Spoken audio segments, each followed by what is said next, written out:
Sungguh indah yang kau pikirkan tentangku, tak terselami bagiku.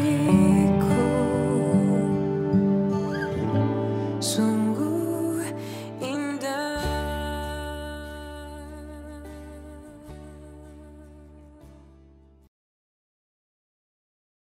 Inilah gedung sekolah Bethel yang kini engkau saksikan. Betapa anugerah Tuhan sungguh nyata. Bukankah sekolah ini dimulai di emperan gereja tahun 69? Ibu Febe yang waktu itu memberanikan diri dan mau menangani anak-anak. Di kala itu angkatan pertama 30 anak. Dan 30 anak ini tidak lewat TK, langsung SD,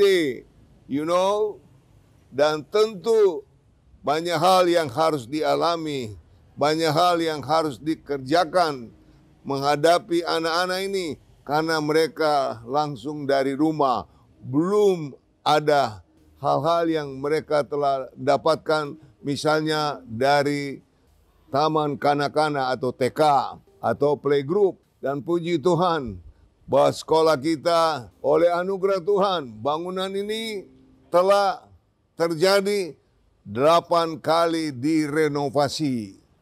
Dan perjuangan untuk sekolah ini, anak-anakku, cucu-cucuku yang tahu dan bisa cerita sendiri bahwa dimulai dari emperan gereja. Dan di tempat ini, waktu itu kecil dan sesuai dengan besarnya atau luasnya tanah. Sekarang ada sebagaimana ada. Semuanya ini adalah berkat Tuhan. Betapa areal ini dulu punya empang. Dan saya mengangkat anak-anak untuk menyeberangkan mereka supaya jangan jatuh ke empang. Dan sesungguhnya pada waktu memulai sekolah ini tidak meminta uang masuk, tidak meminta uang bangunan, uang pangkal, dan terserah kepada orang tua memberikan sesuatu dalam perjalanan anak didik mereka pada awalnya. Dan puji Tuhan, Tuhan sudah tolong dari tahun 69. Dan puji Tuhan, sekian puluh tahun Ibu Febe harus tangani. Dia langsung mengajar dari kelas 1 sampai juga ke kelas 6. Dan dia tetap teguh, dia tetap setia. Dan dengan sabarnya, penuh kesungguhan. Oleh karena tentu dalam tugas mau bertanggung jawab kepada Tuhan dan bertanggung jawab kepada masyarakat.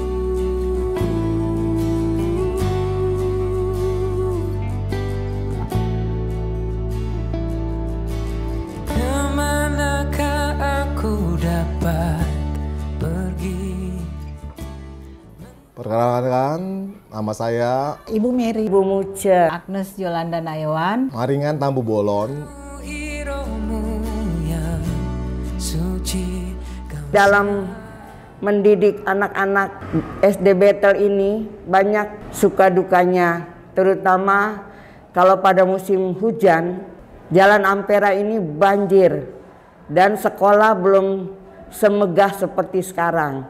Sekolah masih kecil dan memang masih di bawah, sehingga kalau hujan turun itu banjir. Dan kami guru-guru harus menggendong anak-anak dari jalan masuk ke sekolah.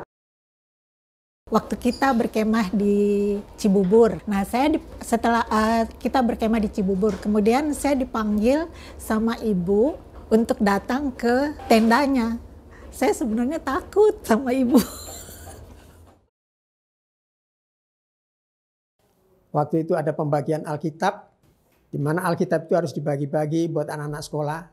Saya dipanggil, Mel, ini siapin ya, ini Alkitab sudah ada 3 dus nih, kamu langsung bagi. Ya, saya sekedar bercanda, saya bilang, wah sis, Ini kan udah jam makan ini, makan dulu. Nggak ada, nggak kerja nggak makan. Saudara sekalian, disitulah saudara, Ibu Gembala tegas. Nggak ada itu. Orang disuruh angkat Alkitab kok makan dulu, nggak ada. Pengalaman saya bersama Ibu Febe di sekolah ini, dia sangat memperhatikan hal-hal yang detail sekali, termasuk dalam program perencanaan pembelajaran guru. Ya, itu pasti selalu diminta diperiksa sama beliau. Rapot juga itu pasti dia periksa lehernya sampai ditanya kenapa ini seperti ini, kenapa seperti ini. Jadi memang orangnya detail banget. Bahwa sosok seorang Ibu Febe memang keibuannya, kasihnya, sangat perhatian dan sangat sayang kepada cucunya. Dan itu juga melatih saya ketika saya berani untuk menyampaikan dan ibu menerima apa yang saya lakukan.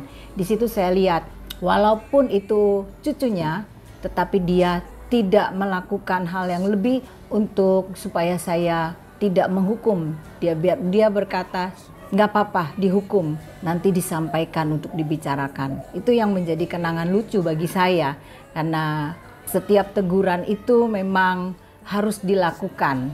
Teguran itu gunanya untuk memperbaiki, untuk membuat seseorang bisa menjadi semakin lebih baik. Dan itu juga yang pernah Ibu lakukan terhadap saya ketika saya mempersiapkan pembelajaran. Ada hal yang salah ketika dia periksa, dia tegur, dia nasehatin dan diajarkan. Dan Ibu bukan hanya tegur tapi dia memberikan solusi apa yang seharusnya dilakukan. Itu yang menjadi kenangan buat saya.